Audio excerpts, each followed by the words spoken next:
એ બ્રહ્મતીર્થ સ્વામીએ સારંગપુરમાં જ્યારે ટૂર પત્યા પછી ત્યાં રાત્રિ સભામાં રિપોર્ટ આપતા હતા ત્યારે સંતો એમને પૂછ્યું કે તમે 900 વખત લગભગ પ્રમુખ સ્વામી મહારાજને જમાડ્યા અને તમારા જેવા કુક, તમારા જેવા રસોઈયા, તો પ્રમુખ સ્વામી મહારાજને શું ભાવે છે?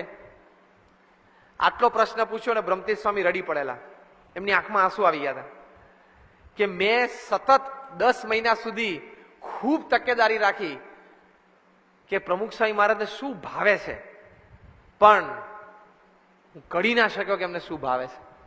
પરવલનું શાક બનાવીને પરવલનું 2 ચમચી શાક મૂકીને જમે, આપણે એમ થાય કે એને ભાવ્યું છે, બીજી 1 ચમચી મૂકેલા જમે, બીજે ત્રીજે દિવસે પાછું પરવલનું શાક બનાવીને 1 જ ચમચી મૂકે પછી હાથ આડો કરી દે, ના રહેવા દો ચાલશે. તો આપણે એમ થાય ના ના, પરવલ આપણને એમ કે ભાવતા હતા પણ નથી ભાવતા. એવું બ્રહ્મતીર્થ સ્વામી કે એક્સપેરિમેન્ટ કરવામાં મારા 10 મહિના પૂરા થઈ ગયા.